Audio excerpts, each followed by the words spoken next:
Shri Rajaram inter college तैयारी केरा जौनपुर कक्षा 12 विषय गृह विज्ञान ऑनलाइन क्लास में छात्राओं आपका स्वागत है। आज आपको इसमें हम पढ़ाएंगे बाल विवाह से हानियों का उल्लेख करो। प्रश्न नंबर 3 पढ़ाएंगे बाल विवाह से हानियों का उल्लेख कीजिए। बाल विवाह से निम्नलिखित हानियां होती हैं। नंबर 1 पॉइंट है व्यक्तित्व विकास में बाधक।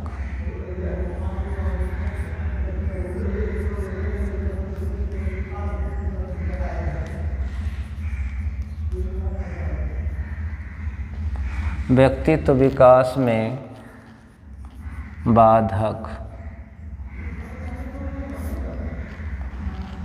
बाल्यावस्था में विवाह हो जाने से व्यक्ति के व्यक्तित्व में बाधा उत्पन्न हो जाती है, क्योंकि बाल्यावस्था जो होती है वो खेलने कूदने मानसिक एवं शारीरिक विकास की अवस्था होती है। इसमें जब विवाह हो जाता है तो बच्चा अपने दायित्वों का निर्वहन अच्छे से नहीं कर पाता है। ऐसी स्थिति में जो समय उसके खेलने कूदने का है, पढ़ने का है, उस समय वह परिवार के दायित्व का बोझ नहीं उठा पाता है। ऐसी स्थिति में व्यक्ति के व्यक्तित्व में बाधा उत्पन्न होती है। वह तरह तरह से क्लिष्ट परेशानियों से परेशान हो जाता है। ऐसी स्थिति में वह अपने आप को समाजोपयोगी, समाज के योग्य, समाज के अनुरूप नहीं बना सकता है अपने आप को। इस नाते बाल्य विवाह समाज, देश, व्यक्ति के लिए बाधक सिद्ध होता है। दूसरी टॉपिक है निर्बल संतानें। निर्बल संतानें।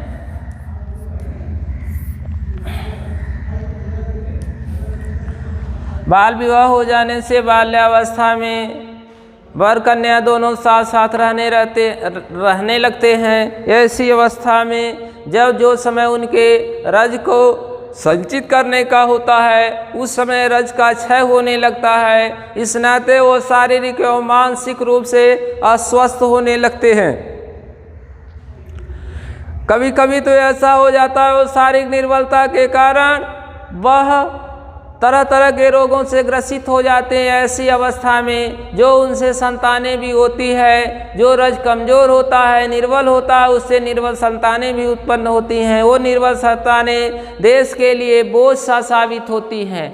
ऐसे समय में बाल विवाह करना, बाल्यावस्था में किसी लड़की या लड़के का विवाह कर देना शारीरिक एवं मानसिक आर्थिक रूप से क्षति होती है। यह समाज उपयोगी नहीं है। जबकि बाल्यावस्था जो अवस्था होती है वो शारीरिक एवं मानसिक रूप से शारीरिक एवं मानसिक विकास होता है। उस समय रज का संचय होता है, उस समय शारीरिक रूप से बच्चा स्वस्थ होता है, जो देश के लिए एक अपनी अहम भूमिका निभा सकता है, जो देश में उसका गौरव होता है। इस नाते इस देश के लिए बाल विवाह एक बाधा सिद्ध होती है। तीसरी टॉपिक है नववधुओं की मृत्यु। नववधुओं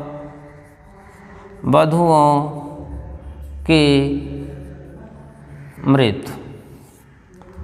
बाल्यावस्था में विवाह हो जाता है, नववधुओं की मृत्यु काहे को हो जाती है? क्योंकि उस समय वह शारीरिक रूप से संतान उत्पन्न करने की योग्य नहीं होती हैं। ऐसे अवस्था में जब उनसे संतान उत्पन्न हो जाती है तो वह संतान उत्पन्न करने के लिए अक्षम होती हैं। ऐसे समय में यदि नववधुओं की प्रसव काल में ही मृत्यु हो जाती है, क्योंकि बाल विवाह के कारण नववधुओं की मृत्यु में बाल विवाह घातक साबित होता है। बाल विवाह हो जाने से बाल्यावस्था में स्त्री पुरुष के दर्जे को निभाने लगते हैं बच्चे।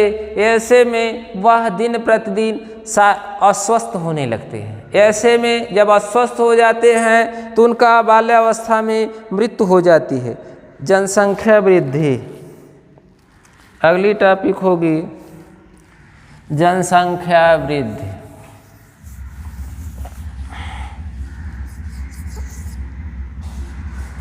जनसंख्या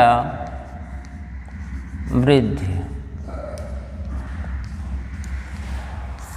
बाल विवाह जनसंख्या वृद्धि का घनिष्ठ संबंध है, क्योंकि बाल्यावस्था में विवाह हो जाने से बच्चे बच्चियां बाल्यावस्था में अधिक से अधिक संतानें उत्पन्न करने लगते हैं, जो एक दंपति के लिए 2 से 3 संतानों का पालन पोषण, भरण पोषण, शिक्षा दीक्षा की व्यवस्था कर पाना ही कठिन हो जाता है। यदि ऐसे में ज़रूरत से आवश्यकता से अधिक संतानें उत्पन्न हो जाती हैं तो समाज और देश के लिए अभिशाप हो जाती हैं, क्योंकि हमारे देश की जनसंख्या आबादगत से बढ़ चुकी है। ये बाल विवाह के कारण जब जनसंख्या आबादगत से बढ़ जाती है तो देश में आर्थिक सामाजिक दृष्टि से क्षति होने लगती है, क्योंकि देश की जनसंख्या जब आबादगत से बढ़ जाएगी तो ऐसे में उसको साधन सकुशल संपन्न करना कठिन कार्य हो जाता है, क्योंकि बाल विवाह एक कारण माना जाता है। बाल्यावस्था में विवाह हो जाने से जनसंख्या काफ़ी जन्म दर बढ़ जाती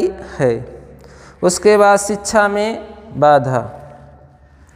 5वीं टॉपिक होगी शिक्षा में बाधा।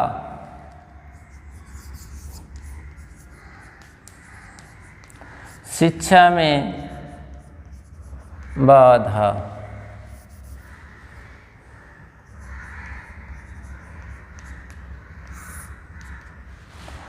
बाल्यावस्था में विवाह हो जाने से लड़के लड़कियां शिक्षित नहीं हो पाते हैं, यहाँ तक कि वो चिट्ठी पत्री लिखने में भी असमर्थ हो जाते हैं, क्योंकि जब वो पढ़े लिखे नहीं रहते हैं तो ऐसे में चिट्ठी पत्री भी नहीं लिख पाने योग्य रहते हैं। ऐसे में क्योंकि घर परिवार का बोझ उनके ऊपर सवार हो जाता है, बच्चों का जन्म देना और पालन पोषण करना। ऐसी स्थिति में शिक्षा की बात तो एक तरह से अतिशयोक्ति होती है, क्योंकि शिक्षा की बात करना सभी शिक्षा का उपहास माना जाता है, क्योंकि उस समय वो शिक्षा ग्रहण नहीं कर पाते हैं, क्योंकि जब आप शारीरिक एवं मानसिक रूप से स्वस्थ रहते हैं तभी शिक्षा को आसानी से ग्रहण कर लेते हैं। जब शारीरिक एवं मानसिक रूप से अस्वस्थ रहते हैं तब आपको शिक्षा ग्रहण करना बड़ा कठिन कार्य हो जाता है। बाल्यावस्था में जब विवाह हो जाता है तो शिक्षा ग्रहण करने की बात तो एक तरह से उपहास ही साबित होती है। अगली हेडिंग है बाल विधवाओं की समस्या। बाल विधवा की समस्या। बाल्यावस्था में विवाह हो जाने से पुरुष के स्वास्थ्य पर बुरा प्रभाव पड़ता है। खुदा नकास्ते बाल्यावस्था में जब मृत्यु हो जाती है तो बाल विधवाओं की संख्या बढ़ जाती है। भारतीय संस्कृति के अनुसार विधवा पुनर्विवाह को अच्छा नहीं माना जाता है। ऐसे में बाल विधवाओं की संख्या दिन प्रतिदिन बढ़ती चली जाती है। यदि ये बाल विधवाओं की संख्या दिन प्रतिदिन बढ़ती चली जाती है, ऐसे में बाल विधवाओं की संख्या बढ़ने से देश के ऊपर अथाह भार हो जाता है। ऐसे में देश की व्यवस्था चलाना बड़ा कठिन कार्य हो जाता है। तो बाल विधवाओं की संख्या बाल विवाह के कारण ही बढ़ती है। उसके बाद है बेकारी की समस्या। बेकारी की समस्या।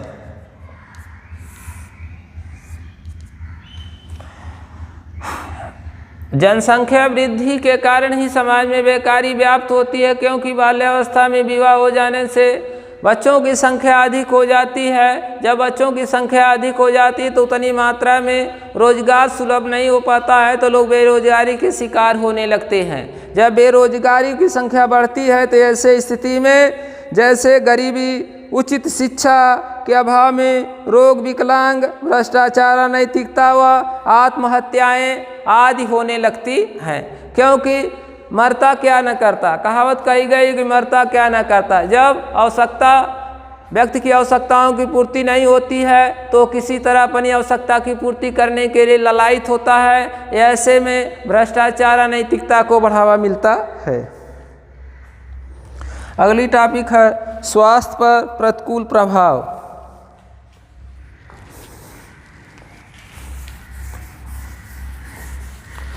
स्वास्थ्य पर प्रतिकूल प्रभाव।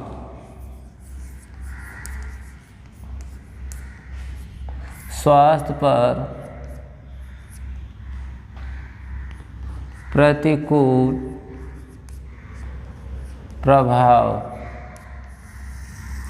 बाल्यावस्था में विवाह हो जाने पर स्वास्थ्य पर, वर कन्या के दोनों के स्वास्थ्य पर प्रतिकूल प्रभाव पड़ने लगता है, क्योंकि बाल्यावस्था में विवाह हो जाने पर जो समय उनके रज को संचित करने का होता है उस समय वह रज का क्षय करने लगते हैं। ऐसे में वो शारीरिक रूप से अस्वस्थ होने लगते हैं। जब शारीरिक रूप से अस्वस्थ होने लगते हैं तो उनके स्वास्थ्य पर प्रतिकूल प्रभाव पड़ने लगता है, क्योंकि बाल्यावस्था का जो समय होता है वो शारीरिक एवं मानसिक रूप से शरीर का विकास होता है, जिससे शारीरिक एवं मानसिक रूप से जब आप स्वस्थ रहेंगे तब देश एवं समाज के लिए आप हितकर साबित होते हैं देश के, क्योंकि यह माना जाता है आज के जो बच्चे हैं वो देश के कल के भविष्य हैं।